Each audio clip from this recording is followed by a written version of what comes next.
Hi friends, ఈ రోజు నేను ఏం చేస్తున్నానంటే జున్ను తయారు చేస్తున్నాను. ఇది మొత్తం వచ్చిన తర్వాత ఎలా వచ్చిందో ఏంటో చెప్తాను, ఓకేనా? మనకు కావాల్సింది నేనైతే కామధేను జున్ను పౌడర్ తీసుకున్నాను, అలాగే కొంచెం మిరియాల పౌడర్, ఇంకా బెల్లం పొడి, పాలు ప్యాకెట్ ఒక 1/2 లీటర్ ఉండాలి. తయారు చేద్దాం.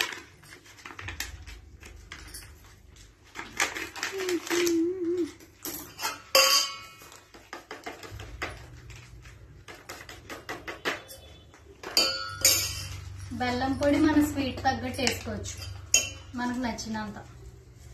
స్వీట్ ఎక్కువ తినే వాళ్ళైతే ఎక్కువ వేసుకోవచ్చు, నేను ఎలాగే ఎక్కువ తింటాను కాబట్టి ఎక్కువ వేసాను. అలాగే ఇది మిరియాల పౌడర్, ఇది పాలు ప్యాకెట్. లాస్ట్లో అయిపోయిన తర్వాత చూపిస్తాను.